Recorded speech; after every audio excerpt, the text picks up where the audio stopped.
ऐसे टीचर्स की जरूरत है जो बच्चों के लिए लड़ जाए, बच्चों के अधिकार के लिए लड़ जाए।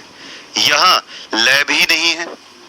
भैया अगर मेरी बात पहुंचा सको तो पहुंचा देना, इतनी बात काट कर। स्कूल में कोई से भी स्कूल हो, गवर्नमेंट हो या प्राइवेट हो, काट लीजिए इतनी शॉर्ट वीडियो, पहुंचा दो जहां तक पहुंचानी है, पहुंचे तो शिक्षा विभाग तक।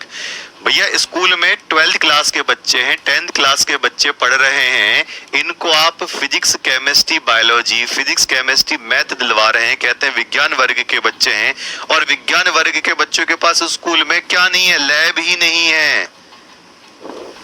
लैब के नाम पर तमाशा बना दिया है। एक इतना बड़ा सा 12 बाय 12 का कमरा बना देंगे, फिजिक्स की छोड़ दो लैब, केमिस्ट्री की लैब छोड़ दो, बायो के भी जानवर नहीं है या कुछ और भी नहीं है कि दिखा दे, कंकाल तंत्री दिखा दे कि हमारी हड्डियां कैसे होती हैं, किस तरीके से होती हैं। खाक बनेंगे बच्चे डॉक्टर। बच्चों के ऊपर कितना प्रेशर होगा, हद से ज्यादा। भैया हमें नीट की तैयारी करनी है, बताओ लैब ही खत्म है। लैब बना भी दी है, सामान ही नहीं है। चलो ठीक है, दिखाने के लिए सामान भी लगा दिए, लैब में ताला लगा दिए, लेकर कब जाते हैं, महीना में एक बार।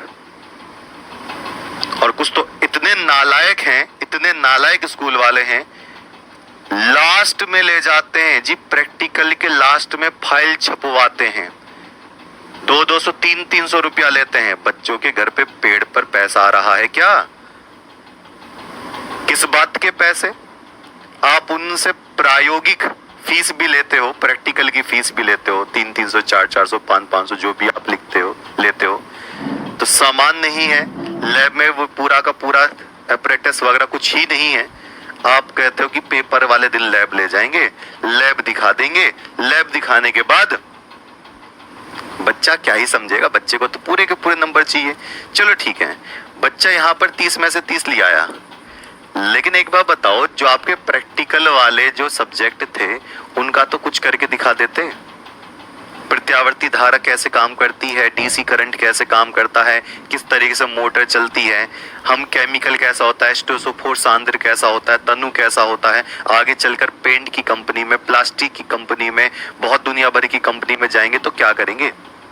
सिर्फ बीटेक करने से, सिर्फ नीट क्रैक कर लेने से क्या उनके दिमाग में आ जाएगा? बच्चों के दिमाग में नहीं आता। और बहुत सारे बच्चे गब्बू बनकर बैठे रहते हैं, सर प्रिंसिपल सर के पास जाएंगे तो वो हमारे नंबर काट। अरे काट लेने दो नंबर यार, बनो क्रांतिकारी।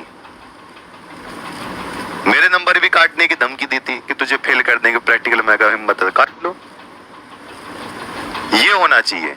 वहां जाकर कहो तो जी फीस किस बात की ले रहे हो, हमें लैब में ले जाओ ना, हफ्ते में 2 दिन लैब ले जाकर पढ़ाओ, तभी आता है केमिस्ट्री फिजिक्स साइंस। अब तो टाइम भी कम है, ऐसा मत करवा देना कि लास्ट में बिल्कुल पेपर के जो भैया प्रैक्टिकल की डेट आ गई है जनवरी में, उससे 5 दिन पहले ताला खोल के लैब दिखा दिए, यहाँ खड़े हो जाओ और प्रैक्टिकल की फाइल लिख लो। ऐसा मत करवाना, बहुत पैसा देते हो आप नहीं समझते हो।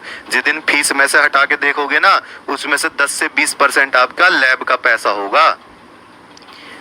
क्यों? स्कूल वाले खा जाते हैं, शिक्षा विभाग आकर कोई इंस्पेक्शन ही नहीं करते। भैया ठीक है, दे दिए, जाओ तुम्हें बजट।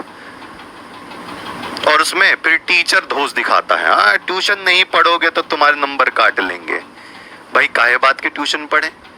तुम अपना सही से तो काम स्कूल में कर नहीं रहे, तुमसे तो बोला गया नहीं है सब्जेक्टिव टीचर से कि जी मेरी केमिस्ट्री की लैब नहीं है, बच्चा कैसे करे, वो कवर करेगा। मेरी तो इंसानियत खत्म हो गई। मैं एक शिक्षक के रूप में तो काम कर ही नहीं रहा, क्योंकि मैं तो बच्चों को खराब करने आया हूँ।